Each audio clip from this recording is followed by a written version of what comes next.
আমি এখন রয়েছি উহুদের প্রান্তরে। ইসলাম প্রচার করার শুরুর পর থেকেই রাসূল সাল্লাল্লাহু আলাইহি সাল্লাম তার নিজ বংশের লোকদের কাছ থেকেই প্রতিবাদের সম্মুখীন হন, অর্থাৎ কুরাইশদের প্রতিবাদের সম্মুখীন হন। নির্যাতনের ফলে এক পর্যায়ে মুসলমানরা মক্কা ত্যাগ করে মদিনায় হিজরত করে।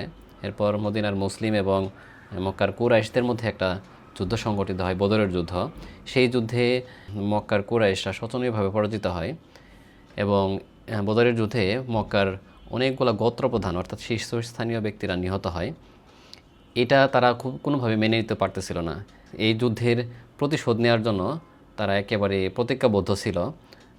যার কারণে তারা এই ক্ষয়ক্ষতির যে ক্ষয়ক্ষতিটা হয়ে গেছিলো, মানে ওই যুদ্ধে বদরের যুদ্ধে যে মক্কার কুরাইশদের যে ক্ষয়ক্ষতি হয়ে গেছে, এটা মুসলমানরা যাতে বুঝতে না পারে, তাদের দুঃখ দুর্দশা সম্পর্কে বুঝতে না পারে, সেই জন্য নিহতদের জন্য শোক প্রকাশ করা এবং যুদ্ধবন্দীদের মুক্তি আদায় নিয়ে তাড়াহুড়া করতে নিষেধ করা হয় এবং তারা মানে গোপনে আরেকটি যুদ্ধের জন্য পুনরায় প্রস্তুতি শুরু করে। এবং আবু সুফিয়ানের নেতৃত্বে 625 খ্রিস্টাব্দে মদিনার উদ্দেশ্যে রওনা হয় একটা বিশাল বাহিনী নিয়ে। সেটা হচ্ছে আপনার সেই বাহিনীতে 3000 সৈন্য ছিল এবং 3000 উট ছিল, 200টি ঘোড়া ছিল।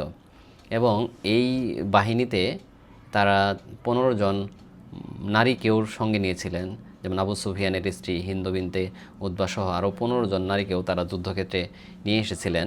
তাদের মনে একটা ধারণা ছিল যে নারীরা সাথে থাকলে তাদের সম্মান রক্ষার জন্য বেশি আমরণ লড়াইয়ের উদ্দীপনা তৈরি হবে।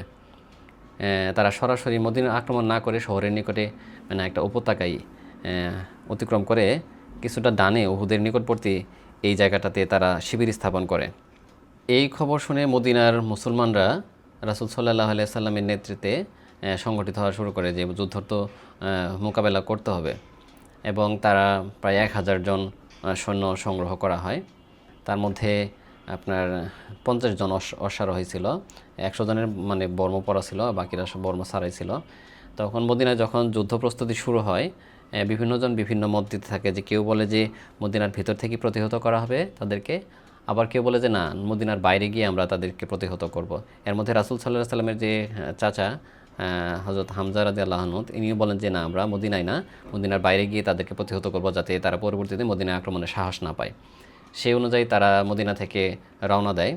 মদিনায় বাইরে আসার পরে তাদের থেকে 300 জন সৈন্য মানে দল ত্যাগ করে, তার কারণ তাদের মত ছিল যে তারা মদিনার বাইরে গিয়ে যুদ্ধ করবে না, তাই তারা সেখান দল ত্যাগ করে। এর ফলে মুসলমানদের সৈন্য সংখ্যা 700-তে নেমে আসে। এই 700 জন সৈন্য নিয়েই 3000 সৈন্যের মোকাবেলা করার জন্য তারপর যুদ্ধে এগিয়ে আসেন। এবং যুদ্ধসজ্জায় রাসূল সাল্লাল্লাহু আলাইহি সাল্লাম মদিনার যে মুসলিম বাহিনীর সেনাপতি ছিলেন, মানে তার নেতৃত্বে রাসূল সাল্লাল্লাহু আলাইহি সাল্লামের নেতৃত্বেই এই যুদ্ধ পরিচালিত হচ্ছিল। রাসূল সাল্লাল্লাহু আলাইহি সাল্লাম এক দল তীরন্দাজকে, মানে একটা তীরন্দাজ বাহিনীকে এই উপত্যকায় উপরে অবস্থানের জন্য নির্দেশ দেন এবং তিনি বলেন যে যত কিছুই হোক, মানে আমরা যুদ্ধে পরাজিত হই বা জয়ী হই, তোমরা এই উপত্যকা ছেড়ে যাবে না।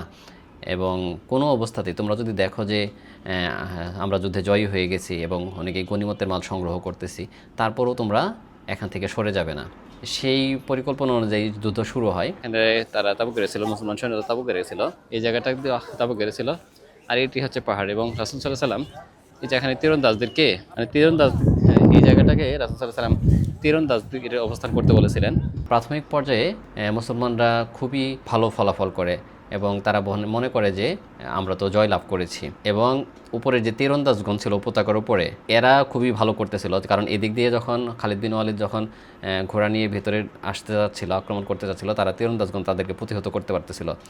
যখন যুদ্ধে ভালো করার কারণে এই তীরন্দাজগণ এখান থেকে সরে আসে, তখন খালিদ বিন ওয়ালিদ এদিক থেকে মুসলমানদেরকে আকস্মিক আক্রমণ করে এবং মুসলমানরা আলাদা হয়, মানে বিশৃঙ্খলা তৈরি হয় মুসলমানদের মধ্যে, এবং তখন অনেকেই শহীদ হন। রাসূল সাল্লাল্লাহু আলাইহি সাল্লামের দাঁত মোবারকও এই যুদ্ধে শহীদ হয়। এটা আসলে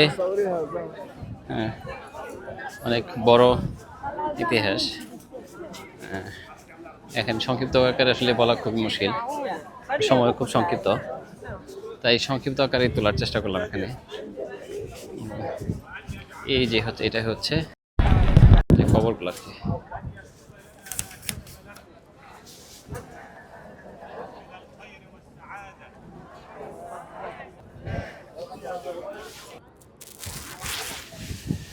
ওদের যুদ্ধে যে 70 জন সাহাবা নিহত হন, তাদেরই কবর এটা।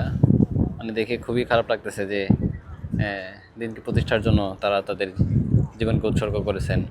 যদিও এটা সৌভাগ্যের বিষয়, শহীদ হওয়া সবার কপালে জুটে না, তারা ছিলেন সৌভাগ্যবান।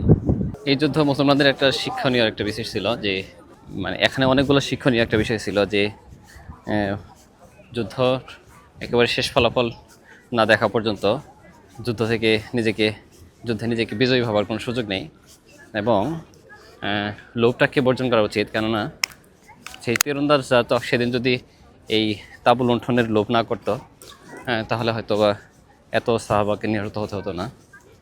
মূলত এটা আমাদের একটা শিক্ষণীয় বিষয়। আল্লাহ তাদের ক্ষমা করুক।